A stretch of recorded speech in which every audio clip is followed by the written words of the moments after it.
often there are times when I see a commercial, a promotion, an advertisement for a video game, and I think, that's all right. But is it for me?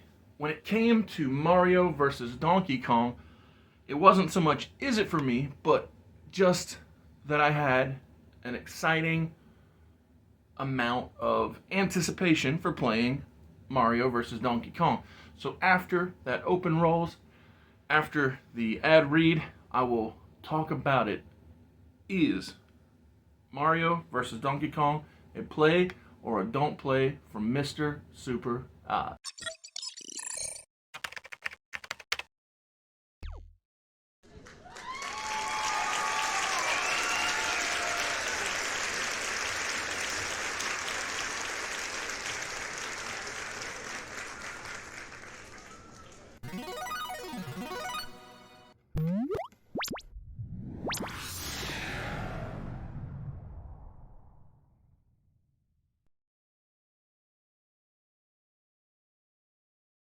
Whether it's your first time here or you're a regular here at Mr. Super Oz, I just want to thank you for tuning in to the channel. It exists because I, Oz, from the channel Mr. Super Oz, I wrote a 68-page graphic novel called Everlasting Survivors. Volume 1 is called All Day Long. If you follow the link in the description of this video, you can get yourself hats, shirts, posters, all kinds of fun things. But most importantly, you can get the story itself. And the more people that pick up the story, the greater the chances are that there can be continued adventures with these heroes. If you could, give it a like, subscribe if you haven't already, leave a comment, enjoy. When it comes to fancy, when it comes to top grade video games, as you may recall from the Arkham Trilogy, Arkham series video that was done on the channel with Brandon and Josiah, I tend to avoid video games that have a lot of depth and long-running story due to the amount of my life that is devoted to other things, whether it be making videos for the channel or, the 9 to 5 that pays the bills, writing comics, promoting comics, all the stuff that goes along with life. So, when I saw Mario versus Donkey Kong being promoted, being advertised, I thought, oh, this will be good. It'll be a nice, casual, laid-back, fun time. And, that's one of the appeals of the Switch, is it's not like you really have to worry about those. Worry is the wrong word, but Switch is not known for its robust or in-depth long-term story arc games. They're more just pick up and play because it's intended for, I feel like, the younger audience or the person on the go, since the Switch has the ability to be played both at home and away.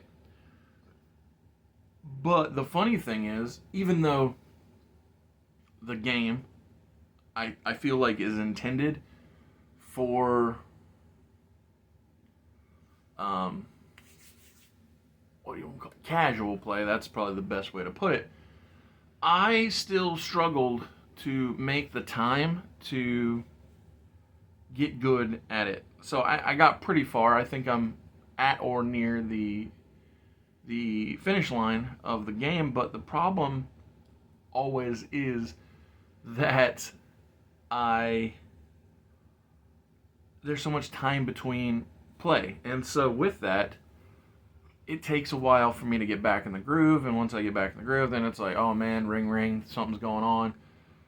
Some calamity or crisis that needs to be averted. And so it's, for me, I think that if you're not having 2 and 3, 4 jobs, it's probably worth playing. But because I have so many different projects underway, it it has been a struggle to find the enjoyment of the game. Like the last Mario game that I really was able to sink my teeth into and have a really good time was Super Mario 3D World.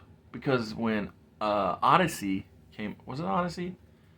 Well, so Odyssey was a struggle for me to get into, and so was Wonders, Super Mario Wonders, because in both cases I was just too busy to really take the time to have fun. And so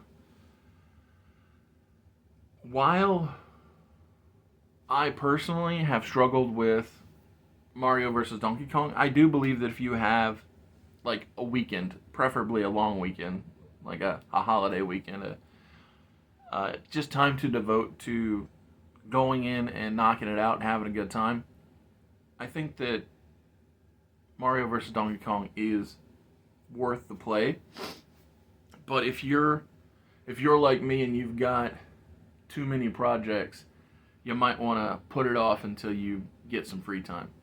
Thank you for tuning in. Come back all next week, Monday through Friday, for more content from Mr. Super Oz.